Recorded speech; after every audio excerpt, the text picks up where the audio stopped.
السلام علیکم ورحمۃ اللہ۔ ان الحمد للہ نحمده ونستعینه ونستغفره ونعوذ باللہ من شرور انفسنا ومن سیئات اعمالنا من يهده الله فلا مضل له ومن يضلل فلا هادي له واشهد ان لا اله الا الله واشهد ان محمدا عبده ورسوله رب اشرح لي صدري ويسر لي امري واحلل عقدۃ من لسانی یفقہوا قولی رب زدنی علما رب زدنی علما آمین یا رب العالمین۔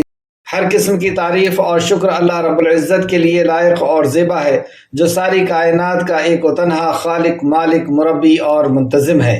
درود و سلام ہو انبیاء اکرام پر، خصوصاً نبی مکرم رحمت للعالمین امام الانبیاء محمد صلی اللہ علیہ وسلم پر اور آپ کے اصحاب پر۔ معزز سامعین اکرام، آج انشاءاللہ تعالی کتاب التوحید کا باب نمبر 14 ہم پڑھیں گے۔ اللہ رب العزت سے دعا ہے کہ اللہ رب العزت صحیح معنوں میں اپنی معرفت ہمیں عطا فرمائے، صحیح معنوں میں ہمیں توحید کا علم عطا فرمائے اور شرک سے بچنے کی ہم سب کو توفیق عطا فرمائے، آمین یا رب العالمین۔ بے اختیار کو پکارنا شرک ہے، یعنی جو اختیار نہیں رکھ اسے پکارنا شرک ہے، اور اختیار والی ذات صرف اور صرف اللہ سبحانہ و تعالیٰ کی ہے۔ پچھلی کلاس میں ہم نے پڑھا تھا غیر اللہ سے فریاد کرنا یا اسے پکارنا شرک ہے۔ غیر اللہ یعنی ہر وہ مخلوق غیر اللہ ہے۔ مخلوق اللہ کے علاوہ جو بھی چیزیں ہیں وہ سب اللہ کی مخلوق ہیں، اور وہ سب غیر اللہ ہے، اللہ نہیں ہے۔ اللہ قل هو اللہ احد، اللہ ایک ہے۔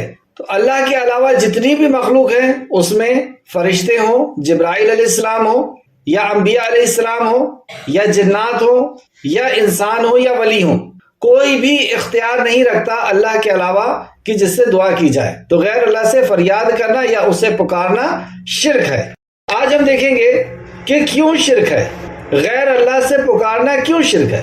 اس تعلق سے دلائل کہ بے اختیار کو پکارنا شرک ہے، کیونکہ یہ اختیار نہیں رکھتے، اور اختیار صرف اور صرف اللہ سبحانہ وتعالیٰ کے اختیار میں ہے۔ یہ غیر اللہ کی نعوذ باللہ شان میں گستاخی نہیں ہے، خالق اور مخلوق کا فرق ہے۔ اللہ رب العزت کے جو صفات ہیں، جو خصائص ہیں، وہ مخلوق کے اندر نہیں ہو سکتی۔ لیسا کمثلہ شیء، اللہ کے مثل کوئی نہیں۔ سمیع البصیر، وہ سنتا ہے اور جانتا ہے۔ تو جو خوبیاں اللہ سبحانہ وتعالیٰ کی ہے، وہ خوبیاں اگر ہم کسی فرشتے میں یا کسی نبی میں یا کسی ولی میں شمار کریں گے، سمجھیں گے، تو گویا کہ ہم نے اللہ کا حق ان کو دے دیا، اللہ کے حق میں ان کو ہم نے شریک کر لیا، اور یہ شرک ہوگا۔ اس باب کے اندر جو پہلی آیت مصنف نے لائی، سورہ اعراف آیت نمبر 191 سے 192، اعوذ باللہ من الشیطان الرجیم، کیا وہ ان کو اللہ کا شریک بناتے ہیں جو کچھ بھی پیدا نہیں کرتے، یعنی اللہ کے علاوہ ان کی عبادت کرتے ہیں، ان سے دعا کرتے ہیں، ان سے مانگتے ہیں، جو کچھ بھی پیدا نہیں کرتے۔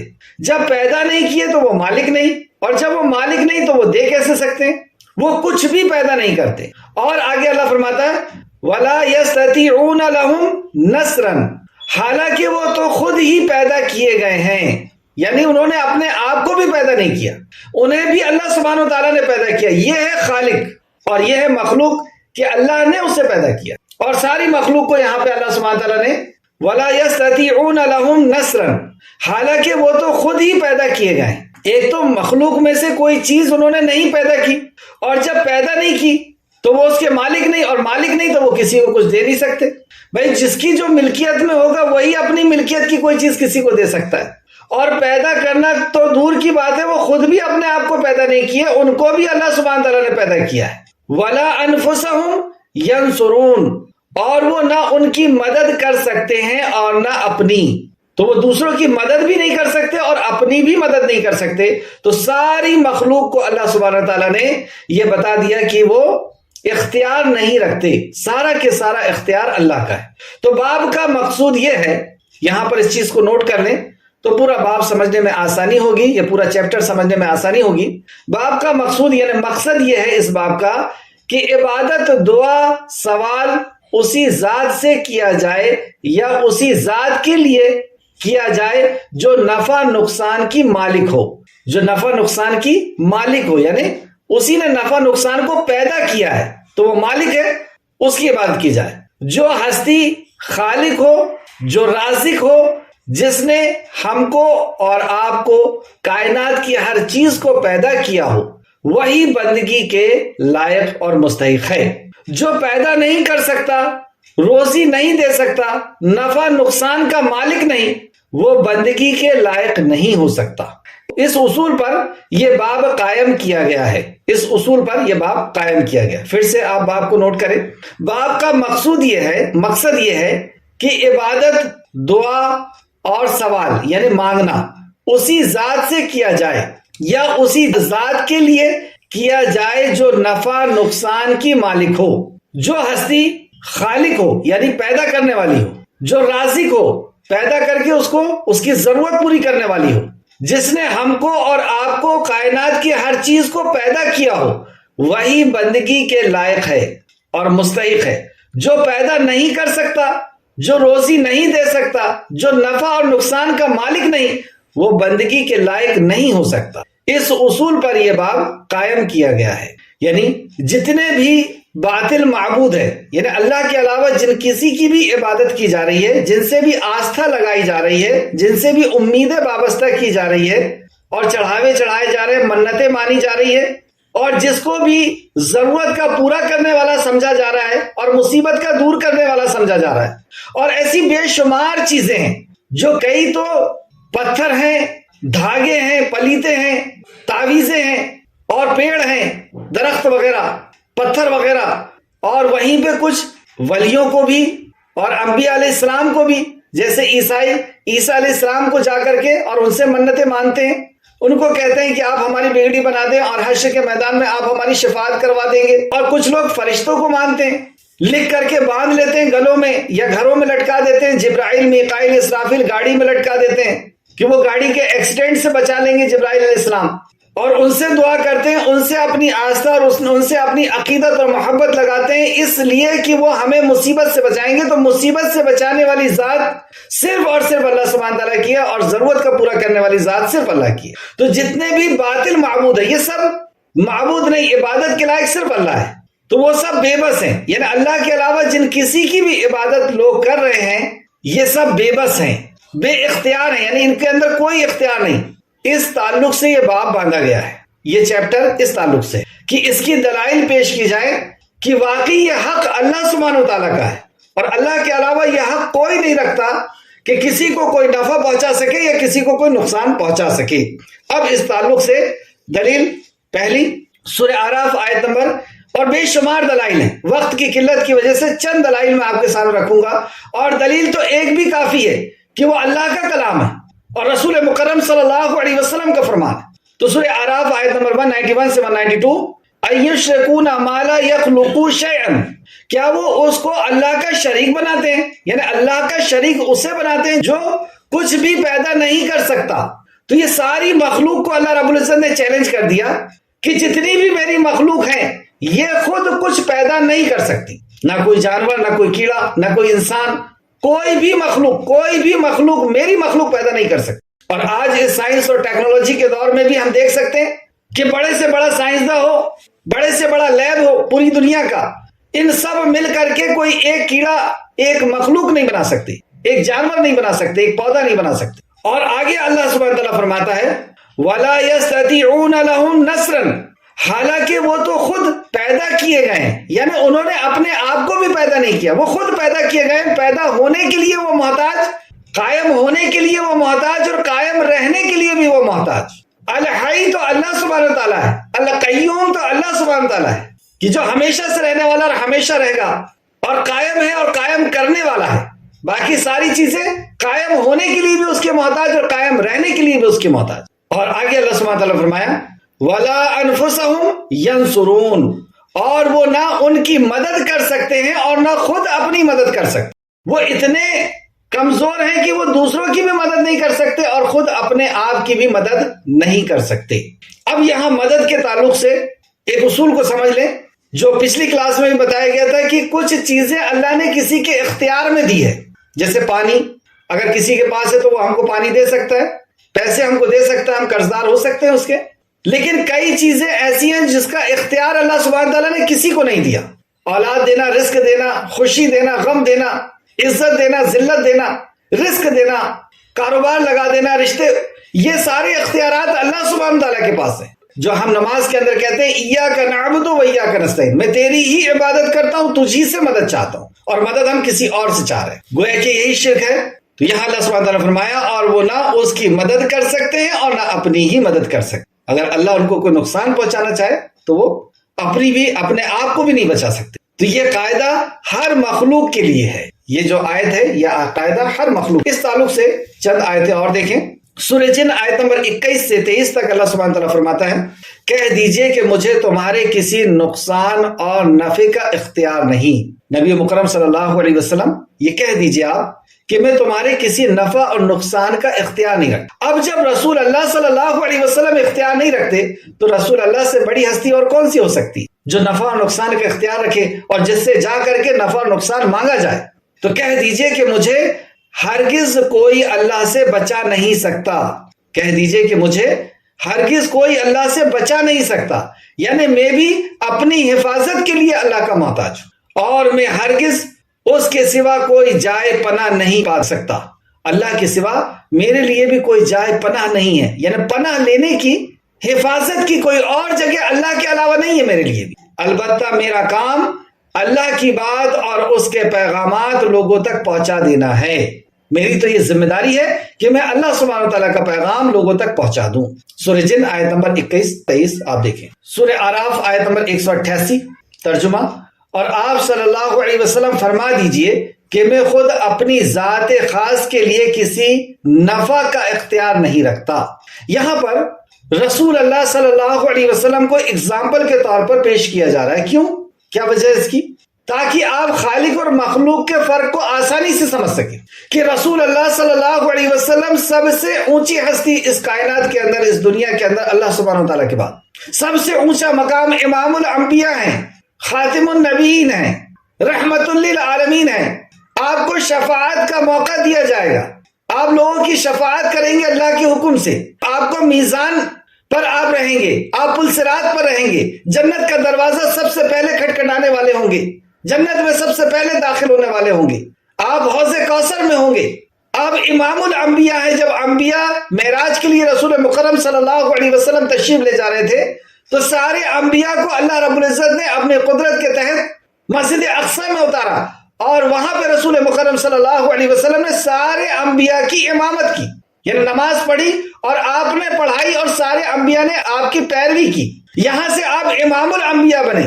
یعنی اتنا بڑا مقام و مرتبہ کہ سارے نبیوں کے سردار ہیں، لیکن ہے مخلوق، خالق کا کوئی اختیار آپ کے پاس نہیں، آپ مختار کل نہیں، آپ عالم الغیب نہیں، آپ حاضر ناظر نہیں، آپ سب کی فریاد سن نہیں سکتے، آپ سب کی فریاد دے نہیں سکتے، کسی ایک کو فریاد نہیں دے سکتے، یہ سارا اختیار اللہ سبحانہ تعالیٰ کا ہے۔ تو جو اللہ کا حق ہے وہ مخلوق کا نہیں ہو سکتا، جو اللہ کی صفات ہے وہ مخلوق کی نہیں ہو سکتی۔ لیسا کمثلہ شیء، اس کے مثل کوئی نہیں، یہ ہے خالق اور مخلوق کا فرق۔ تو جب رسول مکرم صلی اللہ علیہ وسلم کو اگزامپل بنا کر کے اللہ سبحانہ تعالیٰ نے لا لیا کہ یہ مخلوق ہے، تو پھر ان سے بڑا تمہاری نظر میں اور کون ہے؟ کہ جب رسول اللہ صلی اللہ علیہ وسلم کہہ رہے ہیں کہ میں غیب نہیں جانتا، تو پھر اور کون ہے جو غیب جان سکتا ہے؟ کیا ان سے بڑا کوئی اور آ گیا؟ یہ ہے مقصد بتانے کا۔ تو نبی مکرم رحمت للعالمین امام الانبیاء محمد رسول اللہ صلی اللہ علیہ وسلم، ہمارے ماں باپ آپ پر قربان، اور ہم ایمان والے نہیں ہو سکتے جب تک آپ سے سچی محبت اور دنیا کی ہر چیز سے زیادہ آپ سے محبت کرنے والے نہ ہو جائیں۔ ہم مومن نہیں ہو سکتے جب تک آپ کی اطاعت اور فرمانبرداری اور آپ کے حکم کو قبول کرنے والے نہ ہو جائیں، آپ کی رسالت کو قبول کرنے والے نہ ہو جائیں۔ آپ ہمارے لیے آئیڈیل ہیں، ہمارے لیے رہبر اور رہنما ہیں، آپ سے سب سے زیادہ محبت آپ کی اطاعت، لیکن اللہ ہمارا رب ہے، عبادت صرف اللہ کی ہوگی، عقیدت، محبت اور دعا اور سجدہ صرف اللہ رب العزت کے لیے ہوگا، اور اطاعت رسول اللہ صلی اللہ علیہ وسلم کی ہوگی۔ یہ الگ الگ مقام ہے، اور اللہ کے مقام پر نبی مکرم کے مقام کو پہنچا دینا یہ شرک ہو جائے گا، جو عیسائیوں نے کیا تھا کہ عیسیٰ علیہ السلام کو نبوت کے مقام سے اٹھا کر کے اور خالق کے مقام پر پہنچا دیا، اور ان کی عبادت کرنا شروع کر دیا، اور ان کو اللہ کا بیٹا کہہ کر کے، اور ان سے دعائیں مانگنا، ان سے منتیں مانگنا، اور ان سے گناہوں کو معافی کروانا، یہ انہوں نے شروع کر دیا، جو آج بھی گرجا گھر میں ہوتا ہے۔ اسی لیے اللہ رب العزت نے کہا غیر المغضوب علیہم ولا الضالین، یہ مغضوب قوم ہے اور یہ گمراہ قوم ہے۔ گمراہ قوم یہی نصرانی، کہ انہوں نے مقام کو ہٹا دیا، اور یہی ظلم ہے کہ کسی کے مقام کو اس مقام سے ہٹا کر کے دوسرے مقام پر رکھ دینا۔ تو اللہ رب العزت کا جو مقام ہے اس مقام پر کسی اور کو پہنچا دینا۔ اب آیت کو سماعت فرمائیں، سورہ اعراف آیت نمبر 188، آپ صلی اللہ علیہ وسلم فرما دیجئے کہ میں خود اپنی ذات خاص کے لیے کسی نفع کا اختیار نہیں رکھتا اور نہ کسی ضر کا، کسی نقصان کا بھی میں اختیار نہیں رکھتا کہ میں اپنے آپ سے کسی اپنے نقصان کو ہٹا دوں، مگر اتنا ہے جتنا اللہ سبحانہ و تعالیٰ چاہے۔ تو اللہ کے اختیار میں ہی ہے، اللہ جتنا چاہے گا اتنا میرا نقصان مجھ سے دور ہوگا اور مجھے نفع پہنچے گا۔ اور اگر میں غیب کی باتیں جانتا ہوتا تو میں بہت سے منافع حاصل کر لیتا۔ اب دیکھیں، آپ نے بتا رہے ہیں، اللہ رب العزت کہہ رہا ہے کہ بتا دیں ان کو کہ میں غیب کی باتیں اگر جانتا ہوتا، یعنی میں غیب نہیں جانتا ہوں۔ دوسرے کئی مقام پر اللہ رب العزت فرمایا کہ آپ کہہ دیجئے کہ میں غیب نہیں جانتا، اور ایک جگہ فرمایا قُلْ لَا يَعْلَمُ مَنْ فِي السَّمَاوَاتِ وَالْأَرْضِ الْغَيْبَ إِلَّا اللَّهُ، زمین و آسمان کے درمیان جو بھی چیزیں وہ غیب نہیں جانتی، نہ کوئی فرشتہ، نہ کوئی جنات، نہ کوئی شیطان، نہ کوئی جادوگر اور نہ کوئی جوتشی، یہ کوئی بھی غیب نہیں جانتا۔ زمین و آسمان کے جو بھی بیچ میں کوئی غیب نہیں جانتا سوائے اللہ کے، یہ اللہ کی صفت ہے۔ عالم الغیب اللہ سبحانہ و تعالیٰ ہے، وہ غیب کی خبروں میں سے خبریں انبیاء علیہ السلام کو دیتا ہے کہ قبر میں یہ ہونے والا، یہ غیب ہے، حشر میں یہ ہونے والا، یہ جنت ہے، یہ جہنم ہے، اللہ کا دیدار ہے، یہ غیب کی خبریں ہیں جو رسول مکرم صلی اللہ علیہ وسلم کے اللہ نے نبی مکرم کو پہنچائی، اور نبی مکرم سے ہم کو یہ غیب کی خبریں پہنچی۔ تو یہاں فرمایا اور اگر میں غیب کی باتیں جانتا ہوتا تو بہت سے منافع حاصل کر لیتا، یعنی بہت سے فائدے حاصل کر دیتا، اور کوئی نقصان مجھ کو نہ پہنچتا، اور کوئی نقصان مجھے نہیں۔ تو غیب نہیں جانتے تھے اس لیے کچھ نقصان بھی رسول اللہ کو پہنچا۔ اگر آپ غیب جانتے ہوتے تو وہ نقصان نہیں پہنچتا، جیسے اللہ جنگ بدر، جنگ احد میں جو نقصان پہنچا ہے رسول مکرم صلی اللہ علیہ وسلم کو، عائشہ فرماتی ہیں کہ یا رسول اللہ آپ کی زندگی کا سب سے سخت ترین دن کون سا تھا، اور خود ہی بتاتی ہیں کہ وہ دن جنگ احد کا دن ہوگا۔ پھر رسول مکرم صلی اللہ علیہ وسلم نے فرمایا کہ نہیں، اس امت میں سب سے زیادہ تکلیف مجھے وہ دن ہوئی ہے، طائف کے دن۔ تو عائشہ کہتی ہیں کہ سب سے زیادہ تکلیف کا دن آپ کی زندگی کا یہ ہوگا، ایسی تکلیف کا دن تھا وہ کہ 70 جانشین صحابہ شہید ہوئے تھے، رسول مکرم صلی اللہ علیہ وسلم جنہیں دیکھ کر کے زاروں قطار روتے تھے، جن کے لیے کفن بھی نہیں تھا، جن کے سر کے نیچے آپ گھاس کی تکیہ بنا کر کے رکھ رہے تھے۔ اور اس وقت کا عالم کیا ہوگا کہ جب آپ نے اپنے عزیز ساتھی اور چچا بھی اور عزیز ساتھی بھی حضرت حمزہ کو دیکھا کہ ان کو اس طریقے سے شہید کیا گیا کہ شہید کر کے بھی ان کے کلیجے کو ٹھنڈک نہیں ملی۔ انہوں نے ان کا مسئلہ کیا، یعنی انگلیوں کو کاٹ کر کے اور کان کو اور ناک کو کاٹ کر کے، اور ہندا نے مالا پہنی اور کہا کہ اب میرا جو ہے بدلہ پورا ہوا۔ آپ کے سینے کو چاک کر کے اور کلیجے کو نکال کر کے چبائے، اس بری طریقے سے آپ کو شہید کیا گیا۔ خود نبی مکرم صلی اللہ علیہ وسلم کے اوپر پیچھے سے وار کیا گیا، اور کئی جگہ گڈھے کھود کر کے رکھے گئے تھے، اس گڈھوں میں سے ایک گڈھے میں رسول مکرم صلی اللہ علیہ وسلم گر گئے، آپ کے دندان مبارک، آپ کے دانت شہید ہو گئے، آپ اپنے چہرے کو سے خون کو پوچھ کر کے کہہ رہے تھے، آگے حدیث آئے گی، ایسا سخت دن۔ اگر رسول اللہ صلی اللہ علیہ وسلم عالم الغیب ہوتے تو یہ نہیں کہتے کہ حمزہ آج مت جائیے آپ، اور دوسرے صحابہ کو کہتے کہ 70 صحابی، یہ 70 ہی نہیں جائیں گے۔ اور ایسے کئی واقعات سیرت کے، جیسے ایک سفر میں عائشہ صدیقہ رضی اللہ عنہا آپ کے ساتھ تھی، راستے میں پڑاؤ ڈالا گیا، روکا گیا پورے قافلے کو کہ لوگ اپنی اپنی حاجتیں ضرورتیں پوری کر لیں، جس کو پانی پینا، کھانا کھانا ہے، حاجت کے لیے جانا ہے۔ تو عائشہ اپنی ڈولی سے نکل کر کے حاجت کے لیے گئی۔ ملا نے آپ کو نکلتے ہوئے دیکھا، ملا یعنی جو ڈولی کو لے کر کے 4 لوگ چلتے ہیں، اور حاجت کے بعد عائشہ صدیقہ اپنے ڈولی میں آ گئی۔ ملا نے دیکھ لیا کہ آ چکی ہیں عائشہ۔ کچھ دور کے بعد جب سب کے حاجتیں ضرورتیں پوری ہو گئی تو قافلے کو حکم دیا گیا، اور قافلہ نکلنے ہی والا تھا کہ عائشہ نے اپنے زیور کو دیکھی کہ میرا زیور کہیں گر گیا۔ وہ فوراً وہاں سے نکل کر کے اور اس جگہ گئی جہاں پر آپ گئی تھی پہلے، کہ وہاں جا کر کے میں اسے دیکھوں۔ جب آپ نکل کر کے گئی تو اس وقت ملا نے نہیں دیکھ پایا تھا کہ عائشہ نکل کر کے گئی ہیں، اور آپ اس وقت عمر میں بھی کم تھی، ویٹ کم تھا، تو ملا سمجھ بھی نہیں پائے کہ اس کے اندر عائشہ ہیں یا نہیں ہے، اور قافلہ آگے نکل گیا۔ رسول مکرم صلی اللہ علیہ وسلم بھی اسی قافلے کے اندر ہے، غیب نہیں جان رہے کہ میری شریک حیات چھوٹ چکی ہیں، اور آگے چلا گیا قافلہ۔ عائشہ جب لوٹ کر کے آئی تو انہوں نے دیکھا کہ قافلہ جا چکا ہے، اب میں کیسے اس تک پہنچوں؟ انہوں نے سوچا کہ یہیں پہ مجھے رکنا چاہیے، جب بھی رسول اللہ صلی اللہ علیہ وسلم مجھے نہ پائیں گے، نہیں پائیں گے جب یہ قافلے والے، تو مجھے دیکھنے کے لیے یہیں آئیں گے، اس لیے اسی درخت کے پاس آپ لیٹ گئے۔ آپ کی آنکھ لگی، پیچھے سے قافلے کا ایک اصول ہوتا ہے کہ پیچھے ایک شخص بالکل پیچھے پیچھے چلتا ہے، تاکہ کسی کا اگر کوئی سامان گر گیا ہے، کوئی چیز ایسی ہو گئی تو وہ اٹھا کر کے لا لے۔ وہ جب پیچھے سے آ رہے تھے، پردے کا حکم کے پہلے انہوں نے ماں عائشہ کو دیکھا تھا۔ صحابی رسول ہیں، پہچان لیے کہ ماں عائشہ ہے، کہا کہ چلیے آپ میرے ساتھ۔ قافلہ بہت آگے نکل چکا ہے، یہ دونوں پیچھے پیچھے آ رہے ہیں۔ مدینہ پہنچتے پہنچتے صبح ہو گئی۔ جب صحابی رسول اور ماں عائشہ صدیقہ رضی اللہ عنہ ساتھ میں آ رہی ہیں، منافق نے دیکھ لیا اور اسے بات بنانے کے موقع مل گیا۔ وہ کہتا ہے کہ ماں عائشہ تو رات گزار کر کے آئی ہے کسی کے ساتھ، استغفر۔ اتنا کہنا تھا کہ منافقوں کے بیچ میں یہ الزام جو ہے وہ طوفان کی طرح پھیل گیا اور لوگ آپس میں بات کرنا شروع کر دیے۔ یہ رسول اللہ کے لیے اور صحابہ کے لیے بہت بڑا غم کا موقع تھا کہ رسول اللہ کے گھر میں ایسا الزام لگا دیا جائے، ہماری ماں کے اوپر ایسا الزام لگا دیا جائے۔ ماں عائشہ صدیقہ 1 مہینے تک اپنے گھر میں دن اور رات روتے رہیں، آپ سفید ہو گئی رو رو کر کے۔ رسول مکرم صلی اللہ علیہ وسلم پریشان ہیں کہ نبوت کے گھر میں اتنا بڑا الزام، صحابہ پریشان ہیں اور منافق اس بات کو خوب ہوا دے رہے ہیں۔ رسول اللہ جان رہے ہیں، خود کہا صحابہ کو کہ میرے نزدیک ماں عائشہ پاک ہے، صحابہ بھی کہہ رہے ہیں کہ پاک ہے، لیکن منافقوں کو کون روکے گا؟ آخر کار اللہ سبحانہ تعالیٰ نے 1 مہینے بعد کئی آیتیں ماں عائشہ صدیقہ کی برات پر، آپ کی پاک دامنی پر نازل فرمائی۔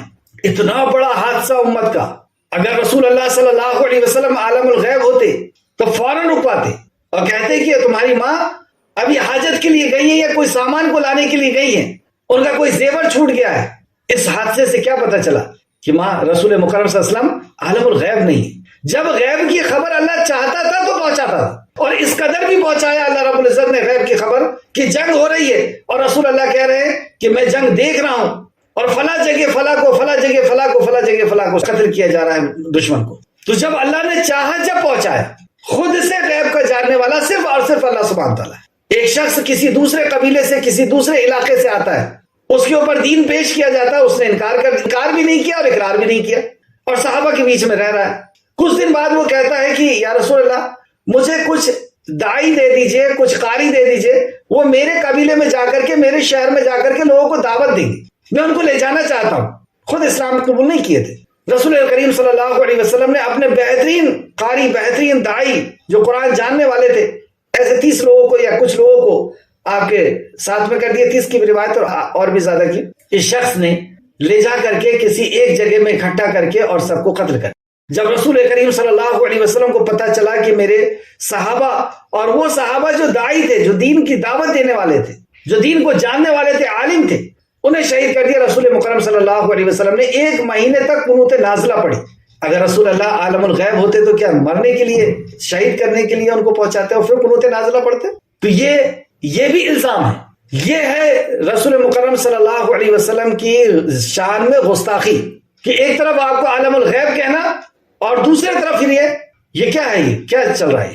تو یہ جو صفات اللہ سبحانہ تعالیٰ کی ہے وہ مخلوق کی نہیں ہو سکتی۔ یہی تو خالق اور مخلوق میں فرق ہے، ورنہ پھر خالق اور مخلوق میں فرق کیا ہوگا؟ اور یہی شرک ہے کہ اللہ رب العزت کی ذات اور صفات کے ساتھ آپ کی عبادت کے اندر، آپ کی ربوبیت اور الوہیت کے اندر کسی کو شامل کر دینا۔ اور شرک ایسا خطرناک گناہ ہے، ایسا خطرناک گناہ ہے کہ شرک ہرگز معاف نہیں کیا جائے گا۔ شرک کرنے والا جہنم میں داخل نہیں ہو سکتا، جہنم، جنت اس کے لیے حرام کر دی جاتی ہے۔ شرک سب سے بڑا ظلم عظیم ہے، ان الشرک لظلم عظیم۔ شرک کے ساتھ کوئی نیکی قبول نہیں کی جاتی۔ شرک اعمال کو برباد کر دیتا ہے، پچھلی نیکیوں کو ختم کر دیتا ہے۔ شرک کرنے والا نماز، روزہ، حج، زکات کچھ بھی کرے، کچھ قبول نہیں ہوگا۔ شرک ہلاک کر دینے والا گناہ ہے۔ مشرک کے لیے دعائے مغفرت بھی جائز نہیں۔ اللہ رب العزت ایسی شرک سے ہم کو محفوظ رکھے۔ آیت کو پھر سماعت فرمائیں، سورہ اعراف آیت نمبر 118۔ آپ صلی اللہ علیہ وسلم فرما دیجئے کہ میں خود اپنی ذات خاص کے لیے کسی نفع کا اختیار نہیں رکھتا اور نہ کسی زر کا، مگر اتنا کہ جتنا اللہ نے چاہا، اور اگر میں غیب کی باتیں جانتا ہوتا تو میں بہت سے منافع یعنی فائدے حاصل کر لیتا اور کوئی نقصان مجھے نہ پہنچتا۔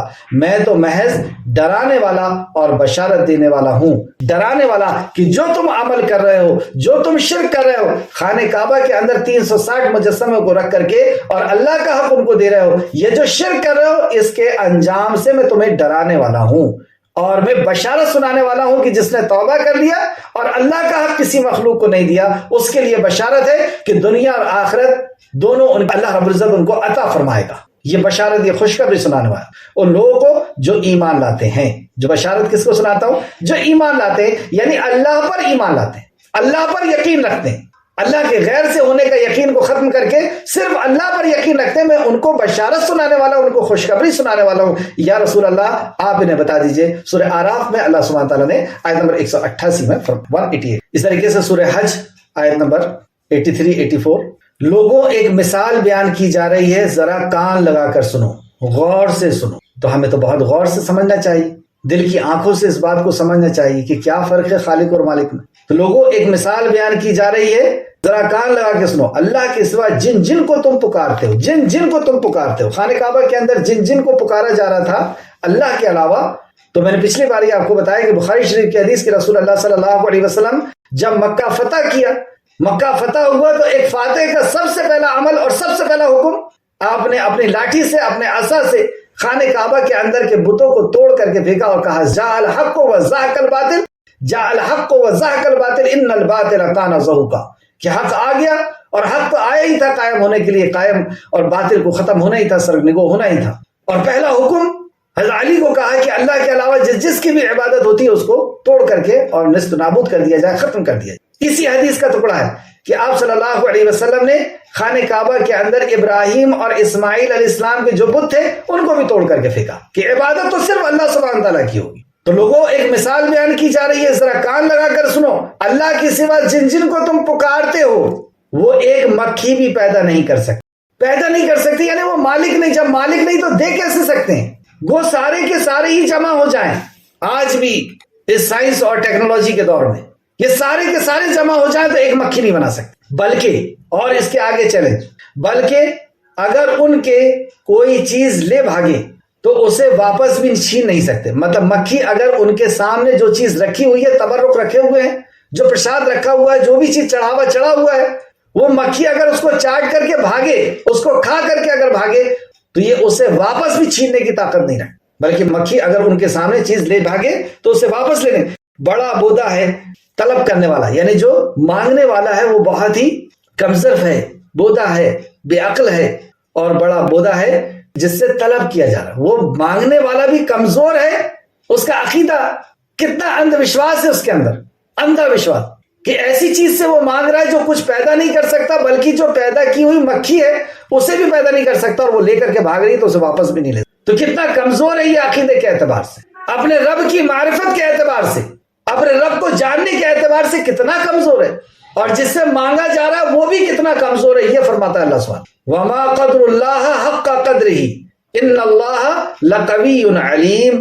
یہ اللہ نے شکوہ کیا، وما قدر اللہ حق قدرہ، کہ انہوں نے اللہ کی قدر ہی نہ کی، قدر ہی نہ جانی جیسے کہ اس کا حق تھا، انہوں نے اللہ کی مرتبے کے مطابق اس کی قدر نہ جانی۔ اور اللہ تعالیٰ بڑا ہی زبردست قوت والا اور غالب و زبردست ہے، خوب غلبے والا اور زبردست۔ اس رب کو انہوں نے جانا ہی نہیں، اس لیے اللہ کی مخلوق کے سامنے اپنی حاجتیں اور ضرورتیں لے کر کے جا رہے ہیں۔ سورہ فاتر آیت نمبر 13-14 ترجمہ، جنہیں تم اس کے سوا پکارتے ہو وہ تو کھجور کی گٹلی کے چھلکے کے بھی مالک نہیں۔ بتائیں کتنا کھول کھول کر کے اللہ سبحانہ تعالیٰ سمجھا۔ کھجور کیونکہ وہاں پر عام دیکھی جاتی تھی، اس لیے اللہ رب العزت اس کا اگزامپل دے کر کے بتاتا، اور اس میں بہت ساری حکمت ہے، اللہ بہتر جانتا ہے۔ تو کھجور اور گٹھلی کے بیچ میں ایک چھلکا ہوتا ہے، جیسے پیاز کے بیچ میں ایک چھلکا ہوتا ہے پتلا سا پردہ، یہ وہ بھی نہیں بنا سکتے۔ اور بلا لو تمہارے پورے سائنسداں کو اور کوئی چیز مت لو دنیا کی اور ایک پردہ بنا دو،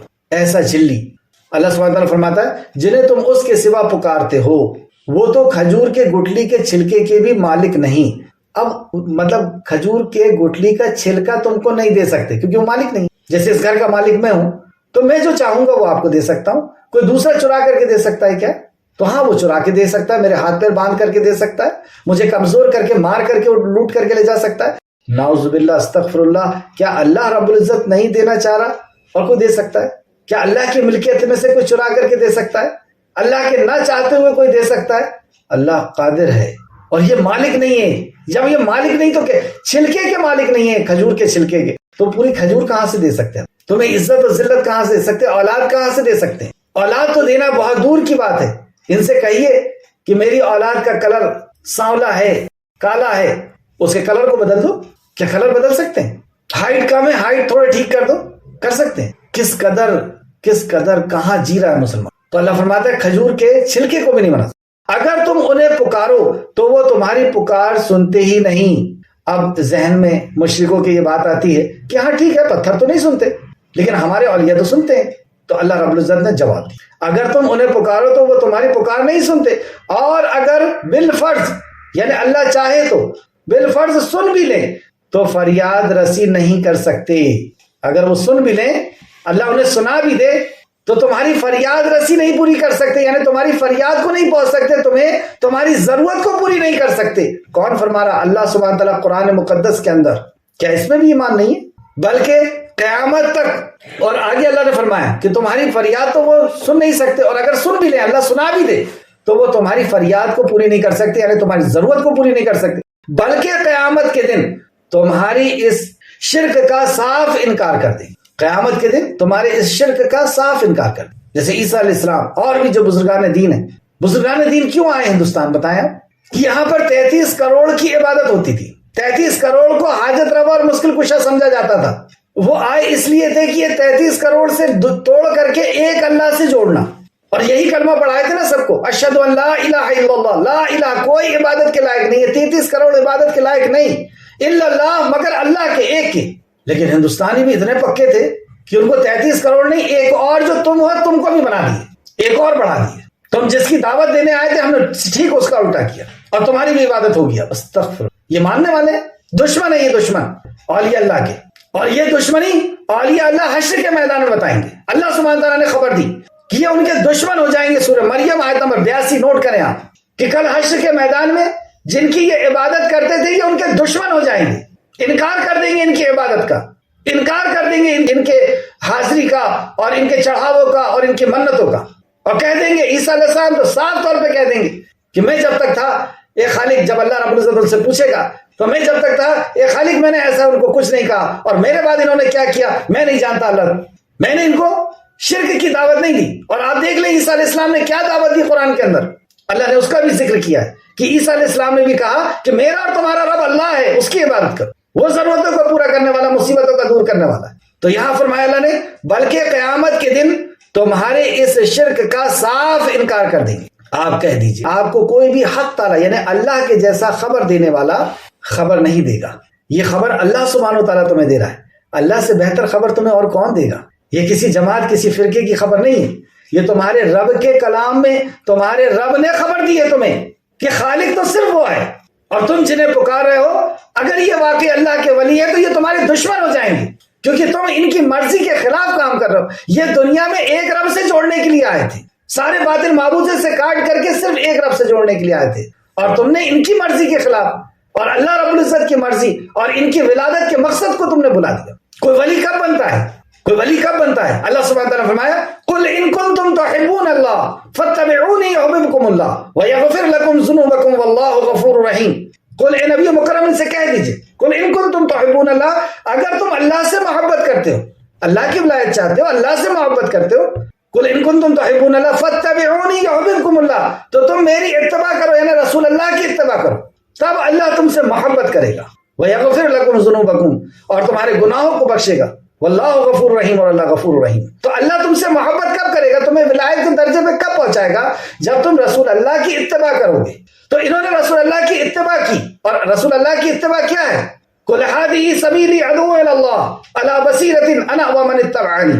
اے نبی مکرم کہہ دیجئے کہ میری راہ یہی ہے، میرا کام، میرا مشن، میری سوچ، میری فکر یہی ہے، ادعو الی اللہ، اللہ کی طرف بلاؤں، توحید کی طرف بلاؤں، بصیرت کے ساتھ۔ اور وہ لوگ بھی بلاتے ہیں جو میرے متبعین ہیں، تو متبعین کون؟ جو توحید کی طرف بلانے والا ہے۔ وہ اللہ کے نبی کا پیروکار، اور جو اللہ کے نبی کا پیروکار، اللہ نے فرمایا کہ اللہ اس سے محبت کرتا۔ اللہ جس سے محبت کرتا ہے، جو بزرگان دین ہے، جو ولی ہیں، وہ اللہ کی طرف بلانے والے ہیں، ایک رب کی طرف بلانے والے، ایک کلمے کی طرف بلانے والے، توحید کی طرف بلانے والے، اور تم نے خود اس کو شرک کا گھر اور اڈا بنا دیا، انہی کی عبادت شروع کر دی، انہی کو حاجت۔ کب کہا انہوں نے کہ مجھ سے اولاد مانگ لینا؟ میرے یہاں آ کر کے جھومنا، شیطانوں کو سوار کرنا، بالوں کو کھول کر کے وہاں پہ جھومنا اور طواف کرنا جیسے خانہ کعبہ کا طواف کیا جاتا ہے، قیام کرنا، وہاں پہ قرآن پڑھنا، آ کر کے نماز پڑھنا، سجدہ کرنا، کب کہہ دیا انہوں نے؟ چادر کی ضرورت ہے، تمہاری چادر کی ضرورت ہے انہیں؟ اگر وہ اللہ کے دوست ہیں تو اللہ کے ہاں جنتوں کے اندر ہیں، تمہاری چادروں کی ضرورت ہے ان کو، اور ادھر سے چادر لا کر کے ادھر سے نکال کر کے پھر اس کو بیچ رہے ہیں، اور سر پہ مورچر مارنے کے چکر میں یہ تمہارے کو دعا دے رہے ہیں اور لوٹ رہے ہیں، لوگوں کو لوٹ رہے ہیں، ایمان بھی لوٹ رہے ہیں اور دولت بھی لوٹ رہے ہیں، تعویذوں اور پلیتوں اور دھاگوں کو دے کر کے ان سے دولت کی وصولی کی جا رہی ہے۔ تماشا بنا دیے اسلام کا، دین کا۔ ڈر جائیں اللہ سے، ڈر جائیں۔ کیا جواب دیں گے اللہ کی بارگاہ میں حاضر ہو کر کے؟ اور اللہ کی بارگاہ کے پہلے قبر کے اندر کیا جواب دو گے؟ تمہاری موت کس حالت میں نکلتی ہے دیکھو تو، اور ان لوگوں کی صورتوں کو بھی دیکھیں آپ، اور وہاں کے آس پاس رہنے والوں کو بھی دیکھیں آپ کس حالت میں رہتے ہیں، کیسے پلیت حالت میں، گندے حالت میں اور پریشان حالت میں، اور چہرے کی حالت ان کو دیکھیں، اور ان لوگوں کو بھی دیکھیں جو مسجدوں کے اندر سے نکلتے ہیں، مسجدوں میں جاتے ہیں، دونوں کا آپ حال دیکھیں کہ جو اللہ کے مانگنے والے ہیں ان کے چہرے اور ان کے حالتیں کیسی دکھتی ہیں، اور ان کے ہاں کیسی دکھتی ہیں۔ اور ان سے ہاں سے جو مانگنے جاتا ہے نا، وہ دنیا مانگتا ہے، دنیا، کیونکہ آخرت کا تو یقین نہیں، اور جو اللہ کے ہاں جاتا ہے وہ آخرت بھی مانگتا ہے، دنیا بھی مانگتا ہے۔ بہرحال وقت کم ہے، ورنہ میں اس تعلق سے اور بھی کچھ آپ کو بتاتا۔ آگے چلیں، اس باب میں کچھ ایک دو آیتیں اور دیکھتے ہیں۔ سورہ آل عمران آیت نمبر 128۔ صحیح بخاری میں انس بن مالک رضی اللہ عنہ سے روایت ہے، فرماتے ہیں جنگ احد میں جب نبی مکرم صلی اللہ علیہ وسلم کو زخمی کر دیا گیا، آپ کے چہرے مبارک میں 2 سلاخیں گھس گئیں اور آپ کے دندان مبارک شہید ہو گئے۔ آپ خون کو اپنے چہرے سے پوچھ رہے تھے اور کہہ رہے تھے، آپ صلی اللہ علیہ وسلم نے فرمایا، وہ قوم کیسے فلاح پا سکتی ہے جس نے اپنے نبی کو زخمی کر دیا؟ اس پر اللہ سبحانہ تعالیٰ نے یہ آیت نازل فرما دی، فوراً آیت نازل ہو، سورہ آل عمران آیت نمبر 128۔ آپ کے اختیار میں کچھ بھی نہیں ہے یا رسول اللہ، یہ فلاح پائیں گے نہیں پائیں گے، یہ اللہ کے اختیار میں۔ اور آپ دیکھیں جنگ احد میں ہندا نے حضرت حمزہ کو شہید کرنے کے لیے ایک حبشی غلام کو ہائر کیا، اور حبشی غلام نے صرف حمزہ کے پیچھے نشانہ لگایا اور حمزہ کو شہید کیا رضی اللہ عنہ۔ رسول مکرم صلی اللہ علیہ وسلم اتنا غمزدہ تھے حضرت حمزہ کی شہادت پر، کیونکہ آپ سے بہت گہرا رشتہ تھا، بچپن کے ساتھی تھے۔ کہا کہ حبشی غلام کو کہ تم میرے سامنے نہیں آیا کرو، مجھے حمزہ کی یاد آتی رضی اللہ۔ لیکن اللہ سبحانہ وتعالیٰ نے ہندا کو بھی ہدایت دی اور اس حبشی غلام کو بھی ہدایت۔ رسول اللہ صلی اللہ علیہ وسلم کہہ رہے ہیں وہ قوم کیسے فلاح پا سکتی ہے، کیسے کامیاب ہو سکتی ہے جس نے اپنے نبی کو زخمی کیا۔ اللہ سبحانہ تعالیٰ فرمائے کہ یا رسول اللہ آپ کے اختیار میں کچھ نہیں، اللہ جانتا ہے کہ کس کو کامیاب کرنا ہے کس کو۔ اب بتائیں، جب اختیار، سارے اختیار اللہ رب کس نے بتا دیا کہ مختار کل اللہ کے علاوہ کوئی اور ہے؟ کون سی آیت سے، کون سی حدیث سے پتہ چل گیا؟ مختار کل صرف اور صرف اللہ سبحانہ تعالیٰ ہے، وہ جو چاہتا ہے اس کی مخلوق میں فیصلہ فرماتا ہے۔ دنیا اس کی حکم، اس کا دنیا اس کی حکم، ہمارے اوپر بھی اور ساری مخلوق کے اوپر۔ یہ انبیاء علیہ السلام کی تعلیمات، یہی تعلیمات پوری زندگی رہی۔ نبی مکرم نے ہر لمحے پر، ہر قدم پر اللہ رب العزت سے دعا کر کے بتا دیا کہ دیکھو میں مانگنے والا ہوں، میں دینے والا نہیں۔ ہر چیز کی کیا رسول اللہ نے دعا نہیں سکھائی؟ پانی پیتے وقت، کھانا کھاتے وقت، مسجد جاتے وقت، آتے وقت، بیت الخلا، ہر جگہ دعا سکھائی، اور ہر جگہ بتایا دیکھو میں مانگنے والا ہوں، دینے والا کہیں نہیں بتایا۔ جبکہ سارے باطل معبودوں سے کاٹ کر کے ایک اللہ سے۔ صحابہ اکرام کو جب کسی چیز کی ضرورت ہوتی تھی تو کیا صحابہ تعویذ لکھوانے آتے تھے، دھاگے پھکوانے آتے تھے؟ رسول اللہ یہ کر دیجئے ایسا آتے تھے؟ صحابی رسول سفر میں جا رہے ہیں، سواری گم گئی، کیا کیا؟ وضو بنائے، 2 رکعت نماز پڑھ کے اللہ سے دعا کر رہے ہیں، یا اس حدیث میں شاید صرف یہ ہے کہ اللہ سے دعا کر رہے ہیں، سواری آ گئی۔ ابھی کیا ہوتا ہے، سواری گم گئی، جاتے ہیں بابا صاحب کے پاس، اور وہ بھی ایک لکھ کر کے دیتے ہیں اور اس پیڑ میں لٹکا دینا، اور جیسے جیسے یہ ہوا چلے گی اور ہلے گا ویسے ویسے اس کا دل دھڑکے گا، گھبرائے گا اور لا کے تمہاری سواری واپس کرے گا۔ تماشے بازی ہے، مسلمان کا چولا پہن کر کے، اسلام کا چولا پہن کر کے کیا جواب دو گے اللہ سبحانہ تعالیٰ؟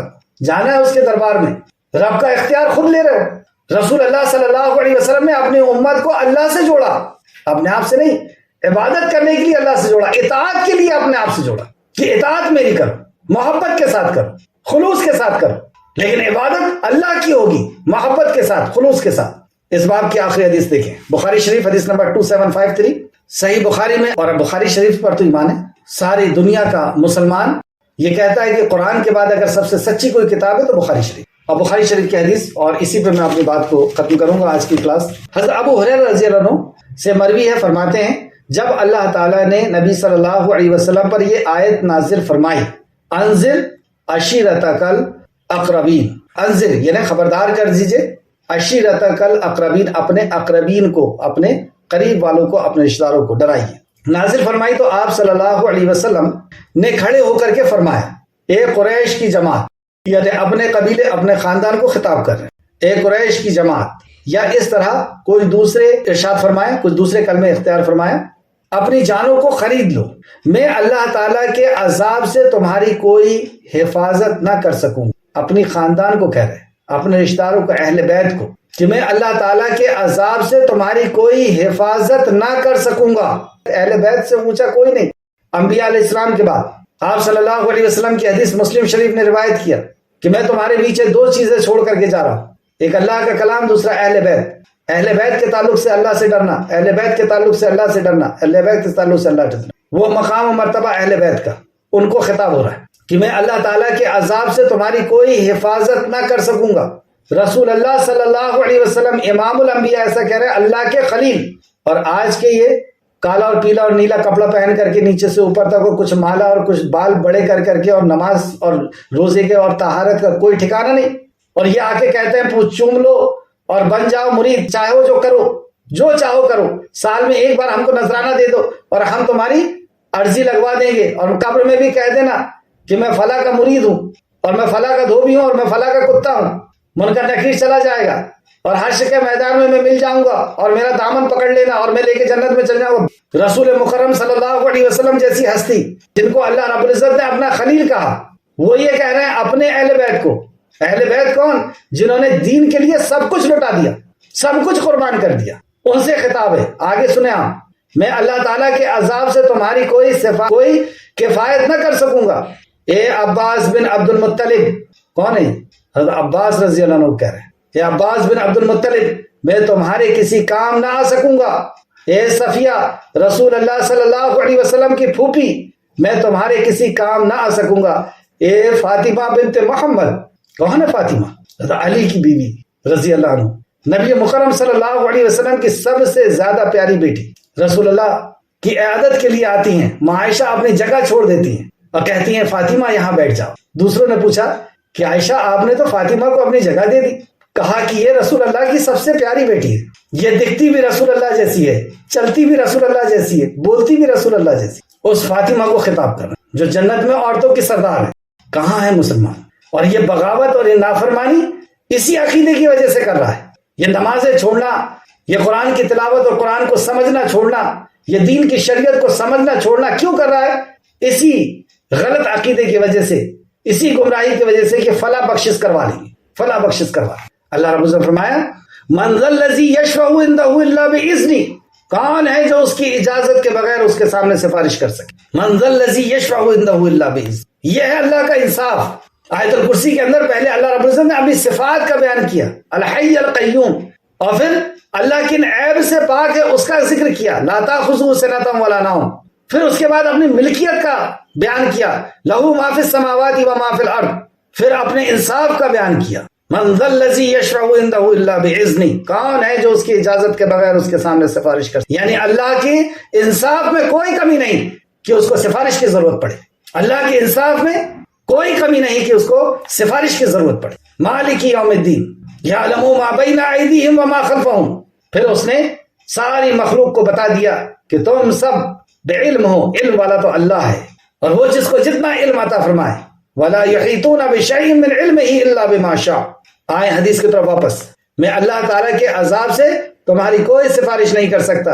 اے عباس بن عبد المطلب، میں تمہاری کسی کام نہ آؤں گا۔ اے صفیہ، رسول اللہ صلی اللہ علیہ وسلم کی پھوپھی، میں تمہارے کسی کام نہ آ سکوں گا۔ اے فاطمہ بنت محمد صلی اللہ علیہ وسلم، میرے مال میں سے جو چاہو مانگ لو، میں تمہارے کسی کام نہ آ سکوں گا۔ صاف طور پر بتا، تمہارے اعمال تمہارے کام آئیں گے، تمہارا عقیدہ اور تمہارے عمل تمہارے کام۔ کوئی کسی کو چھڑا کر کے اور کسی کو نہیں لے جا سکتا. یہ صاف تعلیمات بخاری شریف حدیث نمبر 2753. کہاں جا رہے ہیں ہم ڈر جائیں اللہ رب العزت کی بارگاہ میں حاضر ہونے سے. وہاں صرف اور اللہ خوب علیم اور خبیر ہے. آج مانگ لیں اس سے توبہ، اور وہ رحمان اور رحیم ہے. جو بھی گناہ ہوئے ہیں اگر ہم توبہ کر لیں سچے دل سے تو اللہ رب العزت ہمیں معاف کر دے گا. سورہ توبہ کے اندر اللہ نے فرمایا اے نبی مکرم حج اکبر کے دن اعلان کروا دیجیے، یعنی جو حاجی آئے ہیں جنہوں نے نمازیں پڑھی ہیں، طواف کیا ہے، حلف کروائے ہیں، قربانیاں دی ہیں، ان سے کہلوا دیجیے کہ حج اکبر کے دن کہلوا دیجیے کہ اللہ بھی اور اللہ کا نبی بھی ان مشرکوں سے بیزار ہے. ان شرک کرنے والوں سے کوئی تعلق نہیں ہمارا، بیزار ہے.